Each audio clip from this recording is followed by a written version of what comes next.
Assalamualaikum warahmatullahi wabarakatuh. Kami dari kelompok 9 analisis berita akan menjelaskan tentang konsep-konsep multikulturalisme dengan tema sentimen anti-Asia di Amerika. Nah, kelompok kami ini beranggotakan saya, Artanti Rizkia Putri Sigit, lalu ada Mbak Afra Zafira Auliviana, ada Mbak Sevia Ayu Adita Ningrum, dan Mbak Yosidiah Pramesti. Pada Mbak Yosi silahkan. Konsep-konsep multikulturalisme. Pertama, stereotip adalah konsep secara tetap pada kelompok tertentu. Dua, prasangka menurut Slade and Lewis adalah sikap negatif pada etnis atau kelompok minoritas. Ketiga, etnosentrisme menurut Nanda dan Worms adalah pandangan bahwa budaya seseorang lebih unggul dibanding budaya kita. Pandangan bahwa budaya lain dinilai berdasarkan standar budaya kita. Keempat, rasisme adalah sikap mental yang memandang mereka berbeda dengan kita. Rasisme berawal dari prasangka, etnosentrisme, antar gender, sosial, dan budaya. Berikut adalah berita pertama.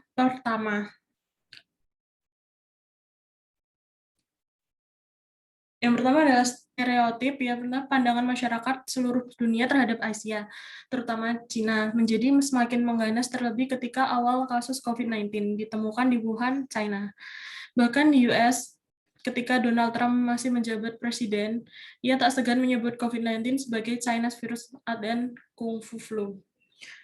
Yang kedua adalah prasangka. Prasangka terjadi pada warga Asia Amerika di Amerika Serikat. Prasangka terhadap warga Asia Amerika ini merujuk pada konotasi negatif karena warga Asia Amerika dikaitkan dengan virus COVID-19. Warga Asia Amerika disangka atas penyebaran virus COVID-19 ini di Amerika Serikat. Next. Yang ketiga adalah etnosentrisme, yaitu akibat wabah COVID-19 terjadi lonjakan pelecehan dan kekerasan terhadap warga Asia. Hal ini dikarenakan warga Amerika yang mengaitkan orang Asia menyebar virus COVID-19. Yang keempat adalah rasisme. Anti-Asia kini menjadi gerakan rasis di Amerika. Penyebab terjadinya hal tersebut semakin meningkat karena terjadinya pandemik virus COVID-19 ini. Hal itu penyebab lonjakan kekerasan dan pelecehan kepada masyarakat Asia semakin meningkat tajam karena penyalahan masyarakat Asia atas penyebaran virus COVID-19 ini. Selanjutnya saya akan membacakan berita kedua. Next. Yang pertama, stereotip. Penggunaan istilah virus Cina oleh Presiden Amerika Serikat Donald Trump dan penggunaan virus Wuhan oleh Menteri Luar Negeri Mike Pompeo mungkin telah mendorong penggunaan ujaran kebencian di Amerika Serikat. Yang kedua, prasangka. Mengajak orang-orang Cina dalam sebuah tweet yang menunjukkan bahwa pandemi adalah bagian dari rencana dominasi dunia pemerintah Cina. Yang ketiga, etnosentrisme.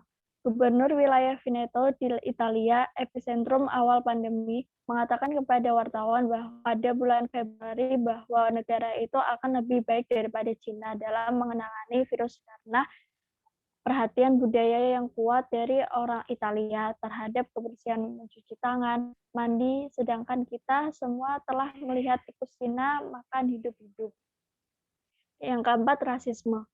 Beberapa partai dan kelompok politik termasuk di Amerika Serikat, Inggris, Italia, Spanyol, Yunani, Prancis, dan Jerman telah terlibat dalam kasus COVID-19 untuk memajukan anti-imigran, supremasi kulit putih, dan ultranasionalis, antisemit, dan teori konspirasi xenofobia yang menjelekan pengungsi asing, individu terkemuka, dan pemimpin politik. Banyak warga Asia yang diperlakukan secara verbal dan fisik, bahkan ada yang sampai meninggal. Lalu selanjutnya analisis dari berita ketiga.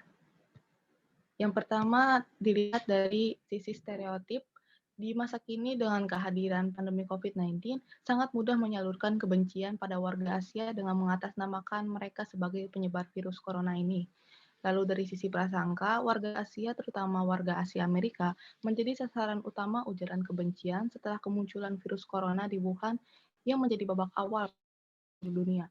Terlebih lagi setelah pernyataan mantan Presiden Donald Trump yang menyebut Cina itu sebagai kung flu dan Chinese virus yang semakin merebak. Next, lalu sisi etnosentrisme, Amerika merasa lebih superior dibanding Asia. Komunitas Ku Klux Klan yang masih eksis, meski keberadaannya tak diketahui, menjadi bukti bahwa mereka terlalu bangga dengan kulit putih atau white supremacy.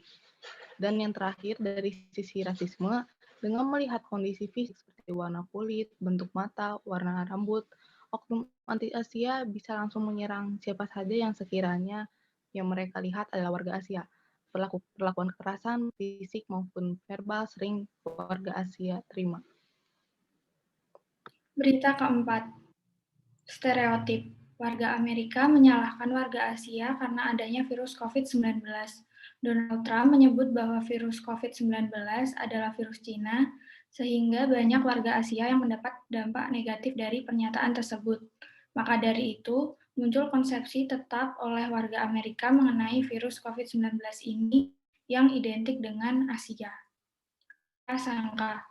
Warga Asia yang tinggal di Amerika mendapatkan perlakuan negatif dari dalam berita disebutkan bahwa warga Asia dipaksa melepas maskernya oleh warga Amerika. Terjadi penembakan yang menewaskan 6 wanita Asia, serta warga Amerika yang menyuruh warga Asia untuk meninggalkan Amerika. Sikap-sikap tersebut terjadi karena warga Asia disangka menjadi penyebab dari menyebarnya virus COVID-19. Etnosentrisme. Warga Amerika berpikir bahwa mereka lebih unggul daripada warga Asia. Warga Asia dianggap sebagai pembawa kesialan dan dengan sengaja dikambing hitamkan oleh warga Amerika karena dianggap membawa virus penyebab COVID-19 yang berasal dari Cina, yang merupakan salah satu negara di Asia. Rasisme. Terjadi banyak kasus kekerasan ras yang dialami oleh warga karena merebaknya virus COVID-19 di Amerika. Warga Amerika tidak segan melakukan kekerasan seperti melakukan penembakan dan melanggar hak-hak warga Asia yang tinggal di Amerika. Mereka menyerang warga Asia karena menganggap jika Asia adalah pembawa virus COVID-19. Sekian yang bisa kelompok 9 presentasikan. Mohon maaf bila ada kesalahan. Terima kasih atas perhatiannya. Wassalamualaikum warahmatullahi wabarakatuh.